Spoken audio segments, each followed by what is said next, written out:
तो आज की इस वीडियो के अंदर में top 6 common mistakes that generally CLAT aspirants do while solving the problems based on reading comprehension.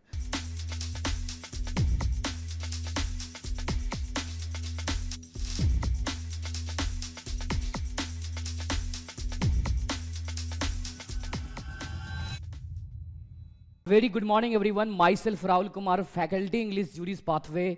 आज मैं जूरिस पाथवे के इस डिजिटल प्लेटफॉर्म पे आप लोगों के बीच में बहुत इंपॉर्टेंट सेशन को लेकर के आया हूं।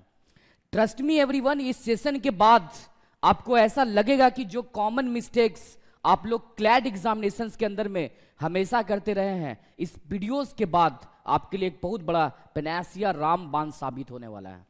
तो देखिए, सबसे पहला जो चीज है, क्लैट में इंग्लिश हो, चाहे आप बात करते हैं जितने भी जीके जीएस हो, चाहे आप बात करते हैं लॉ के क्वेश्चंस, सारे के सारे पैसेज फॉर्म में होता है। तो पैसेज फॉर्म में जब क्वेश्चंस दिया रहता है और बहुत सारे स्टूडेंट्स का प्रॉब्लम होता है कि पैसेज ही समझ में नहीं आता है, पैसेज के क्वेश्चंस को कैसे डील करें, ये बहुत बड़ा चैलेंज होता है। और आप याद रखिए कि अगर आपका पैसेज पे कमांड नहीं है और अच्छा खासा आपका कॉन्सेप्ट पैसेज को लेकर के नहीं है, रीडिंग कॉम्प्रिहेंशन के प्रॉब्लम्स को बनाने पे अगर आपका अच्छा कैचिंग कैपेसिटी नहीं है, तो आप अपने हाथ से मिस कर सकते हैं एक बेहतर रैंक को ऑब्टेन करना क्लैट एग्जाम्स में। तो आज मैं एज ए इंग्लिश फैकल्टी कौन कौन ऐसे कॉमन मिस्टेक्स रीडिंग कॉम्प्रिहेंशन के क्वेश्चंस को बनाने में स्टूडेंट्स करते हैं, उसकी बात करने जा रहे हैं। तो आज की इस वीडियो के अंदर में top 6 common mistakes that generally CLAT aspirants do while solving the problems based on reading comprehension. तो चलिए बिना देर के हुए आज के इस सेशन को शुरू करते हैं। देखिए, पहला पॉइंट यहां पे क्या है, overlooking the context and tone. यानी कि सबसे पहला चीज है कि कभी भी आप पैसेज को बना रहे हैं तो अनदेखा नहीं करना है। ओवरलुकिंग मतलब होता है अनदेखा करना, इग्नोर कर देना।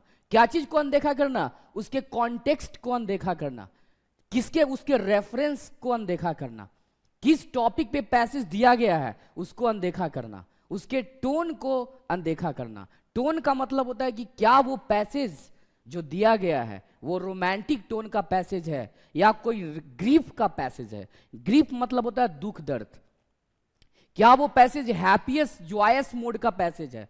तो जब तक कि उस पैसेज के टोन को, उसके रेफरेंस को नहीं समझेंगे, तो याद रखिए कि पैसेज बनाना बहुत डिफिकल्ट हो जाता है। तो स्टूडेंट्स, एक पहला जो इंपॉर्टेंट मिस्टेक जो हमेशा हम लोग करते रहे हैं, वो करना ये नहीं है बिल्कुल भी कि हम लोग किसी भी पैसेज के कॉन्टेक्स्ट को बिना देखे उसके क्वेश्चंस को करना स्टार्ट कर दे, उसके रेफरेंस को बिना समझे, उसके टोन को बिना समझे आगे नहीं बढ़ना है। तो उसको पूरा पहले समझना है। तो ये बहुत इंपॉर्टेंट पॉइंट आपका है।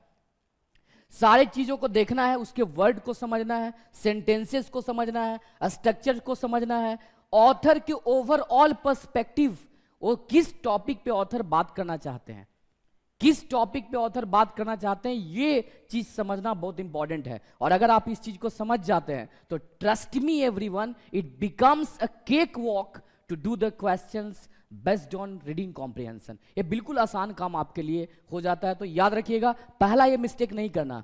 Second, not paying attention to specific details.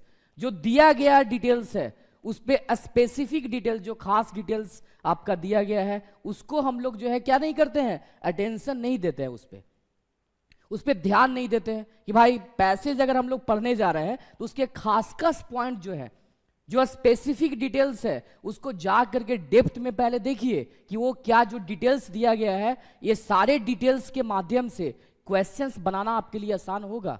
तो सारे स्पेसिफिक डिटेल्स को पहले आप देखिए, एनालाइज कीजिए, उस पे क्वेश्चंस को इन्फेरेंस टोन के रूप में उसको देखिए कि कैसे क्या उससे हमको रिलेट हो पा रहा है कि नहीं हो रहा है।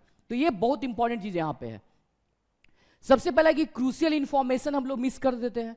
मतलब मान लेते हैं कि कोई चीज सब्जी बनाने जा रहे हैं और सब्जी में जो है मान लेते हैं कि अब अच्छा खासा सब्जी लेकर के आए हैं और सब्जी में सारा चीज आपके पास है और नमक ही डालना भूल गए, तो क्या हो गया, एक तरह से सब्जी नहीं ना बना, अच्छे तरीके से तो सब्जी नहीं बन पाया। तो वही बात है कि आप सब कुछ समझ रहे हैं, सेंटेंस समझ रहे हैं, सेंटेंस का मीनिंग समझ रहे हैं, उसका टोन समझ रहे हैं, उसका कॉन्टेक्स्ट समझ रहे हैं, लेकिन स्पेसिफिक पॉइंट को ही अगर नहीं समझ रहे हैं कि किस टॉपिक पे पैसेज बात करने जा रहा है, तो आपके लिए प्रॉब्लम हो जाता है वहां पे। तो ये एक बात याद रखिए कि किसी भी चीज को हल्के में नहीं लेना है यहाँ पे। चलिए थर्ड पॉइंट को देखते हैं हम लोग। Using too much prior knowledge. Prior मतलब होता है पहले, और नॉलेज मतलब होता है शिक्षा। बहुत सारा स्टूडेंट क्या करता है, पहले का शिक्षा को ज्यादा यूज करने लगता है। पैसेज अगर मान लिया कि हम बनाने जा रहे हैं यहाँ पे, तो सबसे पहला चीज क्या है, पैसेज बनाते समय हमको ध्यान रखना है यहाँ पे कि प्रायर नॉलेज का ज्यादा यहाँ पे यूज नहीं करना है। कुछ लोग कहते हैं कि विद्वान है ना, हमको सब कुछ पता है, इसमें भी पूरा अपने आप को सबसे ज्यादा विद्वान समझते हैं, और पैसेज बनाते समय अपना प्रीवियस नॉलेज को जो है यूज करना स्टार्ट कर देते हैं। तो पैसेज का जो कंटेक्स्ट को नहीं समझते हैं, पैसेज किस बारे में बात किया जा रहा है वो चीज नहीं समझते हैं, लेकिन अपना प्रायर नॉलेज को यूज करके उस पैसेज को बनाना शुरू कर देते हैं। देखिए, आपका जो जानकारी है वो आपके अलग चीजों के लिए इस्तेमाल कीजिए। पैसेज बनाना और आपके पास जानकारी होना, आपके पास नॉलेज किसी चीजों का होना, वो दोनों के दोनों अलग चीज है। तो एक बात याद रखिए कि पैसेज को बनाते समय एक इंपॉर्टेंट चीज है कि ज्यादा अपना प्रायर नॉलेज का यहाँ पे इस्तेमाल नहीं करें, और जो आपके जेन्युइन चीजें हैं उस पर बात करेंगे। Failing to connect the answer to the passage, मतलब जो आंसर होना चाहिए पैसेज का, जो एग्जैक्ट आंसर होना चाहिए, वो हम लोग कनेक्ट नहीं कर पाते हैं। मतलब होता क्या कि पैसेज पूरा पढ़ लिए, पैसेज के पूरे कंटेक्स्ट को नहीं समझ पाते हैं, सारा सेंटेंसेस को पढ़ लिए, उसके मीनिंग को समझ लिए, और जो जेन्युइन आंसर होना चाहिए, जो क्लूज होता है पैसेज का, वो हम लोग नहीं समझ पाते हैं। तो यहां पे लिखा हुआ failing to connect the answer to the passage, मतलब पैसेज को पढ़ने के बाद कौन सा उस आंसर का, कौन सा पैरा के अंदर में वो आंसर आपका मिलेगा, वो हम लोग कनेक्ट नहीं कर पाते हैं। तो ये बहुत इंपॉर्टेंट होता है कि क्वेश्चंस को देखने के बाद आप देखिए कि कौन ऐसा पैरा है, पैरा 1 की, पैरा 2 की, पैरा 3, जिसमें आपका वो स्पेसिफिक आंसर दिया हुआ है। तो उसको देखना ही बहुत जरूरी आपके लिए हो जाता है। तो याद रखेंगे, trust me everyone, this is one of the most important point that you have to follow while doing the problem of reading comprehension. चलिए नेक्स्ट पॉइंट की तरफ आगे बढ़ते हैं। Not understanding the question's purpose। होता क्या है कि बहुत सारे स्टूडेंट जो है क्वेश्चन पढ़ लेते हैं, लेकिन उसके पर्पस को नहीं समझते हैं, उसका उद्देश्य क्या है, उसका एम क्या है, उसका ऑब्जेक्टिव क्या है, किस चीज पे बात कर रहा है वो क्वेश्चन। यहां पे देखिए बोला है misinterpreting the type of question और what the question is asking. गलत टाइप के उस क्वेश्चन को समझ लेते हैं, और उसको अच्छे तरीके से जो है उसको नहीं समझने की वजह से उसके आंसर को तक हम लोग नहीं पहुंच पाते हैं। तो ये बहुत ज्यादा प्रॉब्लमेटिक चीज होता है कि अगर आप किसी भी पैसेज के क्वेश्चन को पढ़ रहे हैं तो उसके ऑब्जेक्टिव को जाने कि क्वेश्चन किस पर्पस से दिया गया है, इसका उद्देश्य क्या है, इसका ऑब्जेक्टिव क्या है। तो ये सारा चीज अगर आपके पास इंफॉर्मेशन होता है तो याद रखिए कि पैसेज बनाना बहुत आसान आपके लिए हो जाता है। और आज का लास्ट मिस्टेक, कॉमन मिस्टेक जिसको बोल सकते हैं, वो क्या है, मिस मैनेजिंग टाइम।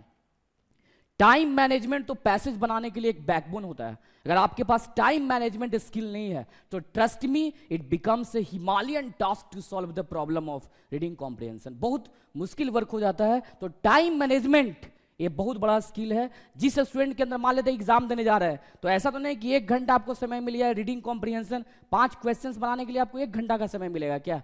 तो टाइम मैनेजमेंट अगर आप नहीं करते हैं, कम समय के अंदर में आपके पास स्पीड अच्छा नहीं है, स्कीमिंग स्कैनिंग का आपका दिमाग में उतना ज्यादा बेहतर चीज नहीं आप कर पा रहे हैं, स्कैनिंग करना है आपको, स्कीमिंग करना है उसको, तभी तो आप पैसेज के कंक्लूजन को पढ़ पाएंगे, समझ पाएंगे। कम टाइम के अंदर में तेजी से पढ़ने का हुनर भी आपके अंदर होना चाहिए, टाइम मैनेजमेंट होना चाहिए। उसके साथ ही साथ आपको पूरा वर्ड्स पे कमांड होना चाहिए, वो कैप्स पे कमांड होना चाहिए। इडियम्स एंड फ्रेजेस को आप टारगेट लेके चलिए, फ्रेजल वर्ब्स को समझिए, ग्रामर्स का कुछ बेसिक कॉन्सेप्ट भी होना बहुत जरूरी होता है रीडिंग कॉम्प्रिहेंशन बनाने के लिए।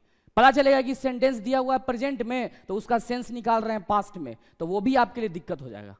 तो ये बहुत सारी चीजों, अगर आपको रीडिंग कॉम्प्रिहेंशन के प्रॉब्लम्स को बनाना है तो ये सारे पॉइंट्स जो मैंने डिस्कस किया यहाँ पे, ये आपके लिए बहुत इंपॉर्टेंट है। और अगर इतने सारे पॉइंट्स पे आप लोग फॉलो करते हैं तो ट्रस्ट मी एवरीवन, 2026 के क्लैट में आप बेहतर करेंगे, इसका गारंटी मैं नहीं बल्कि मेरा इंस्टीट्यूट जुरिस पाथवे लेता है। चलिए मिलते हैं एक नए वीडियो में, तब तक के लिए ऑल द बेस्ट एवरीवन।